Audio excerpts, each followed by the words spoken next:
আজ রতনপুরে জসিম মন্ডলের মেয়ের বিয়ে হচ্ছে। সাব্বাস কাল্লু, আমি যে সংবাদ শোনার জন্য পহর গুনছি, যারা অপেক্ষায় আছি, নববধূর সাজ দেখতে আমার ভীষণ ভালো লাগে।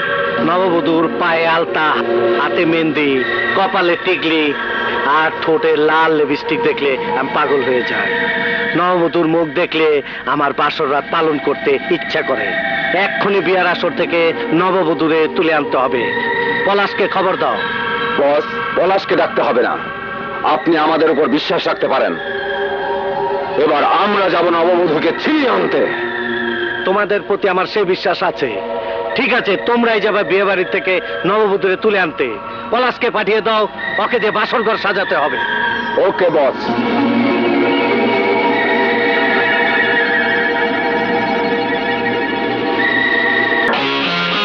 আমাকে ডেকেছেন বস? হ্যাঁ পলাশ, আজ নববধূ আসবে। যাও, প্রতিবারের মতন নতুন নতুন ফুল দিয়ে এবার আমার জন্য বাসর ঘর সাজাবে। ওই নববধূর ঘুমটা তোলার জন্য আমি ব্যাকুল হয়ে আছি। নতুন ফুলের গন্ধ আর নববধূর গামের গন্ধ আমাকে পাগল করে দিবে। আমি মাতাল হয়ে যাব। যাও পলাশ, আমি আর সহ্য করতে পারছি না। ওকে বস। আমার নাম আবু সাইদ।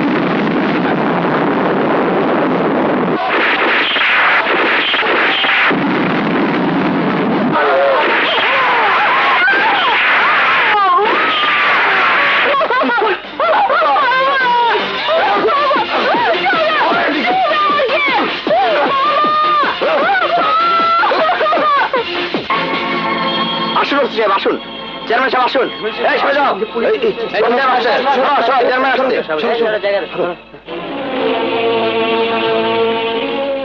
দেখুন ওসি সাহেব, রুস্তম খা কত নির্মম ভাবে এদের হত্যা করেছে। ওসি সাহেব, এসব কি হচ্ছে? রুস্তম খা একের পর এক সন্ত্রাস সৃষ্টি করে যাচ্ছে, খুন নারী অপহরণ করেই চলেছে, আর আপনারা নিশ্চুপ হয়ে বসে আছেন। আমরা আপ্রাণ চেষ্টা চালিয়ে যাচ্ছি, কিন্তু রুস্তম খার কোনো হদিসই পাচ্ছি না। যদি আপনারা কিছু করতেই না পারেন, তাহলে খুলে ফেলুন এই আইনের পোশাক। সরকার আপনাকে এই পোশাক পরতে দিয়েছে দেশের মানুষকে রক্ষা করতে, আপনার নিজের শরীর ঢেকে রাখার জন্য নয়। নিশ্চয়ই আমার কথা বুঝতে পেরেছেন? ওসি সাহেব, এরপর যদি আমার এলাকায় এই ধরনের কোনো ঘটনা ঘটে, তাহলে আমরা সরকারের কাছে আপনার বিরুদ্ধে অভিযোগ করতে বাধ্য হব। চেয়ারম্যান সাহেব, আমরা যথাসাধ্য চেষ্টা চালিয়ে যাচ্ছি এবং এ ব্যাপারে ঊর্ধ্বতন কর্তৃপক্ষের সাথে খুব শীঘ্রই যোগাযোগ করব। সেন্ট্রে? Yes sir.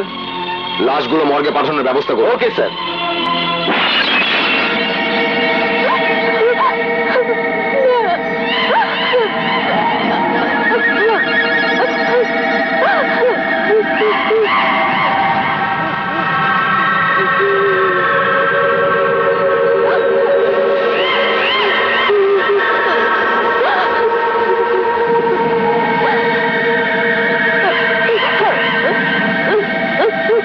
কোথায় যাচ্ছ সুন্দরী? খবরদার সন্তান, তুই আমার স্বামীকে মেরেছিস। আমার কোনো ক্ষতি করলে তো ভালো হবে না শয়তান। তাই নাকি?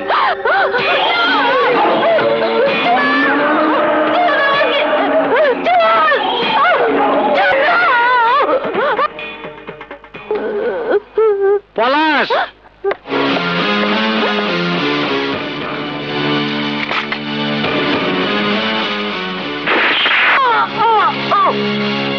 পলাশ, ওর লাশটা নদীতে ফেলে দিয়ে আসো। যাও।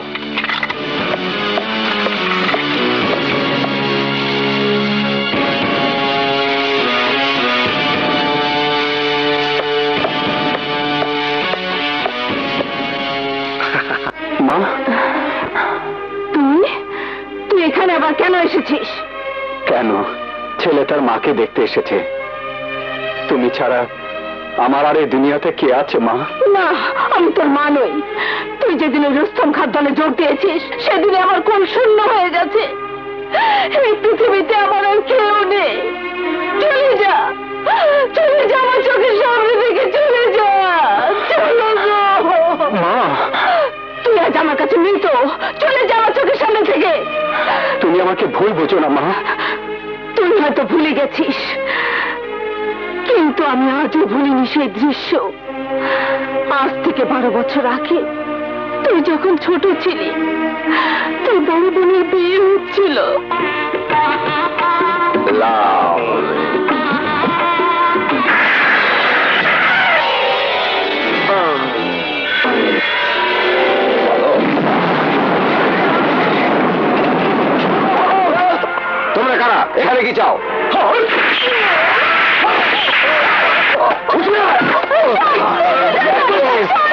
আমার মেয়েকে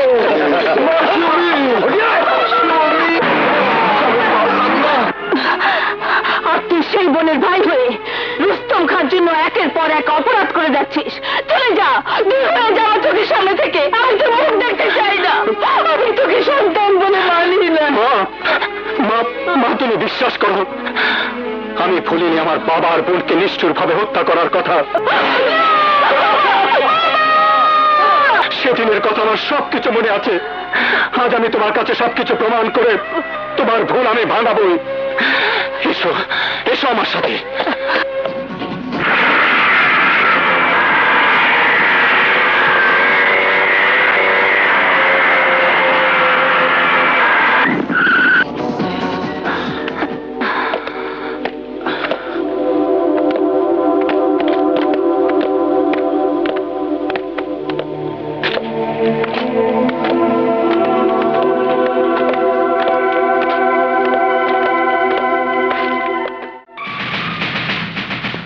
দেখো মা, দেখো, ওরা সবাই তোমার মেয়ের মতো।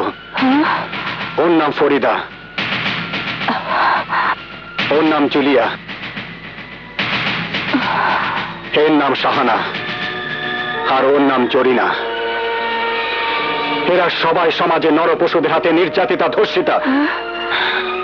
সেদিন আমি আমার বোনকে বাঁচাতে পারিনি, কিন্তু মা, আমি আমার বোনের হত্যার প্রতিশোধ নেবার জন্য আজ নিজ ইচ্ছায় ওই শয়তান রুস্তম খার দলে যোগ দিয়েছি এবং বহু কষ্ট বুকে নিয়ে সব অন্যায় অত্যাচার প্রশ্রয় দিয়ে রুস্তম খার পক্ষে কাজ করছি।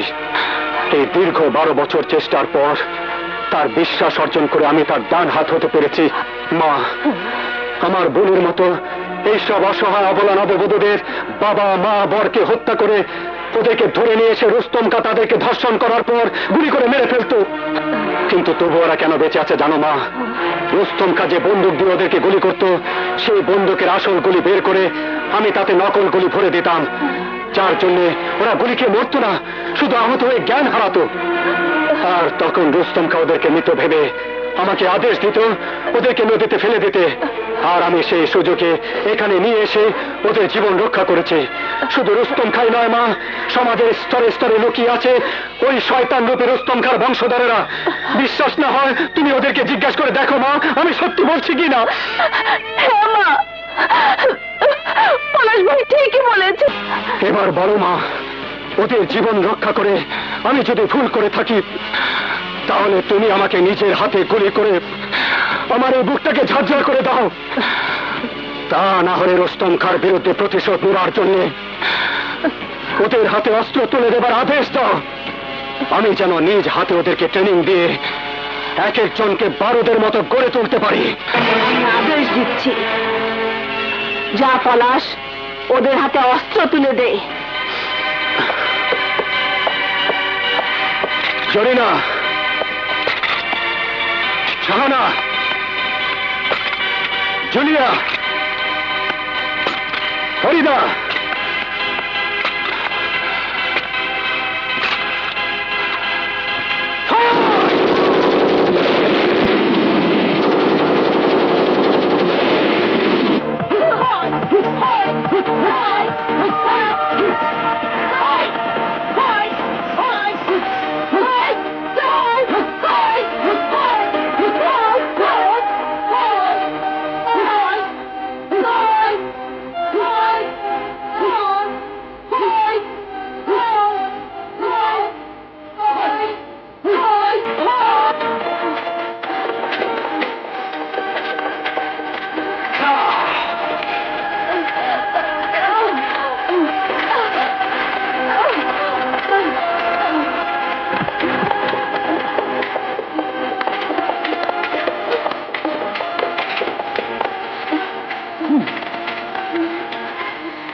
হয়েছে?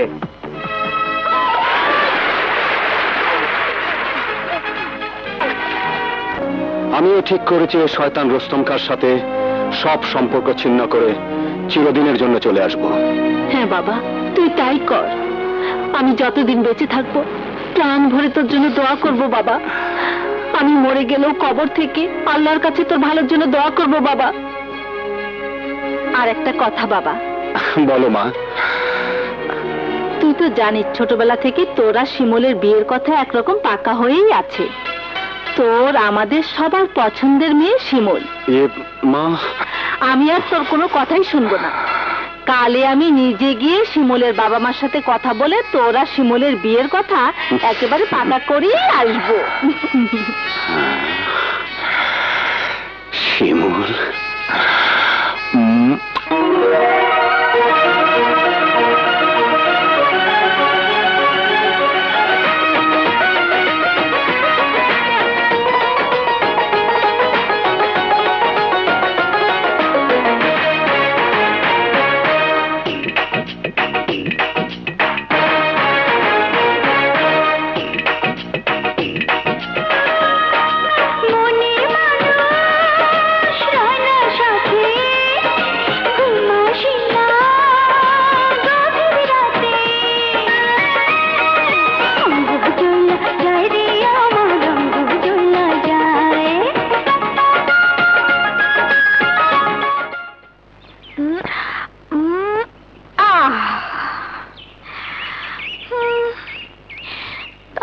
আসে না এই মাছ, তাড়াতাড়ি খা।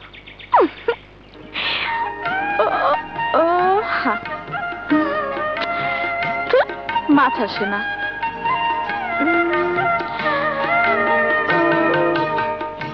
সবার বসি থালা খোলা, আমার বসি তারা খোলা।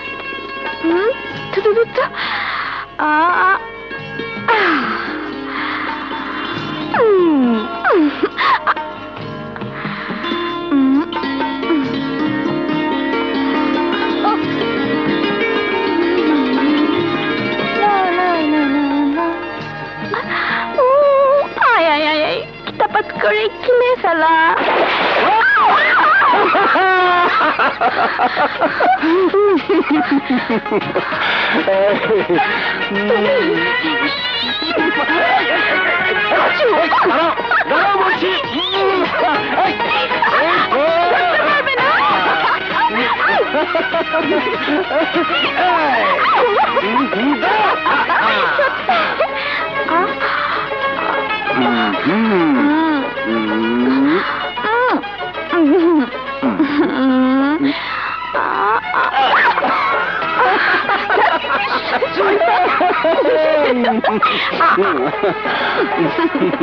জানো শিমুলের মা, আজ পলাশের মাকে আসতে বলেছি। হ্যাঁ, কারণ পলাশের মা শিমুলের সাথে পলাশের বিয়ের দিন তারিখ ঠিক করতে চায়। হ্যাঁ, ঠিকই বলেছো। যত তাড়াতাড়ি সম্ভব বিয়ের কাজটা সেরে ফেলাই ভালো। বিয়াই আর বিয়ান সাহেব আপনারা দুজনে মিলে কি এত পরামর্শ করছেন? আরে বিয়ান সাহেব, আজ বসুন বসুন। এখন তো পরামর্শ একটাই, পলাশ আর শিমুলের বিয়ে। ভাবছি যত তাড়াতাড়ি সম্ভব ওদের বিয়েটা সেরে ফেলাই ভালো। ঠিকই বলছেন বিয়াই সাহেব, আমিও চাই আর বিলম্ব না করে একটা ভালো দিনক্ষণ তারিখ দেখে শুভ কাজটা সেরে ফেলতে। হ্যাঁ বিয়ান সাহেবা, আপনি ঠিকই বলেছেন। মা শিমুল, কই গেলি রে মা? জি বাবা। শীঘ্রই চা নাস্তা নিয়ে আয় মা, মেহমান এসেছে। আসছি বাবা। তাহলে বিয়াই সামনের শুক্রবারে বিয়ের দিন তারিখ ঠিক করে ফেলি, কি বলে? আমার কোনো আপত্তি নেই। সামনের শুক্রবার কেন বলেন তো, এখনই কাজী ডেকে শুভ কাজটা সেরে ফেলতে পারি। আপনি ঠিকই বলেছেন।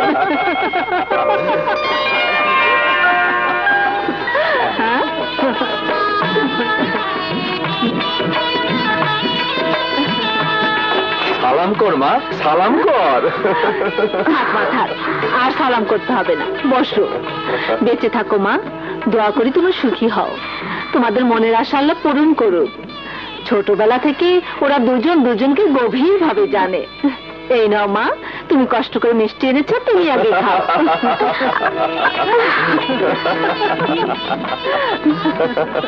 জানিস মা, আজ তোর আর পলাশের বিয়ের দিন তারিখ পাকা হয়ে গেল। আরে মা আমার লজ্জা পেয়েছে।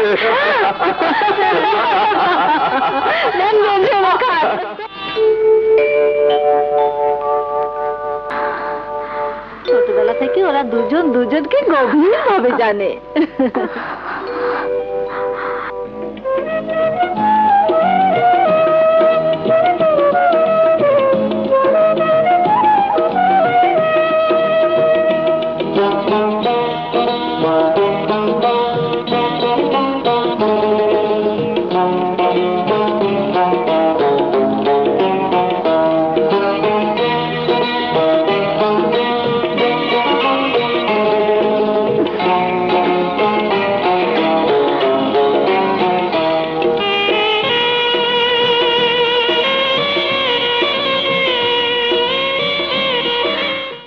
ভালো লাগছে না, এত দেরি করছে, এখন আসছে না কেন? আসুক, এলে আজ মজা দেখাবো। আমি ওর সাথে একদম কথাই বলবো না।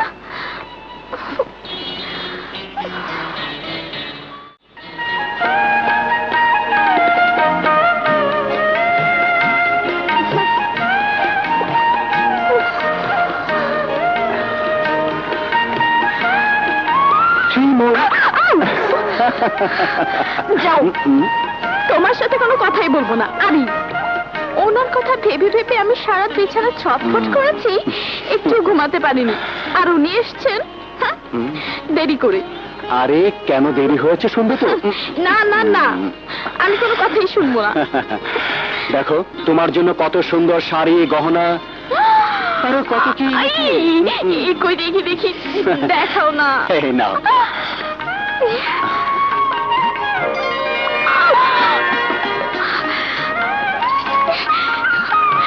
বাহ বাহ, খুব সুন্দর তো। শাড়ি চুড়ি গহনা, এ সবই আমার? হ্যাঁ, সব তোমার। এবার ঝটপট শাড়িটা পরে ফেলো তো। হায় আল্লাহ, তোমার সামনে? আমার লজ্জা করবে না বুঝি? আচ্ছা ঠিক আছে বাবা, ঠিক আছে। এই আমি দু চোখ বন্ধ করলাম, এবার শাড়িটা পরে ফেলো। এই যা সভ্য, তুমি এখানে অপেক্ষা করো, আমি ওখানটায় শাড়ি বদলে আসি। খবরদার, ওখানে যাবে না কিন্তু। আচ্ছা ঠিক আছে ঠিক আছে, আমি যাব না।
তোমাকে খুব সুন্দর লাগছে।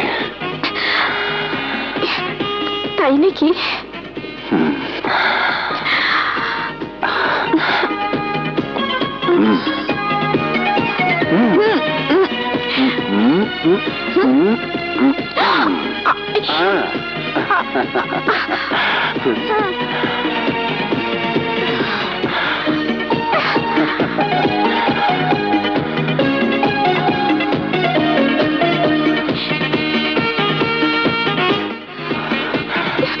শোনো, খুশির সংবাদ আছে।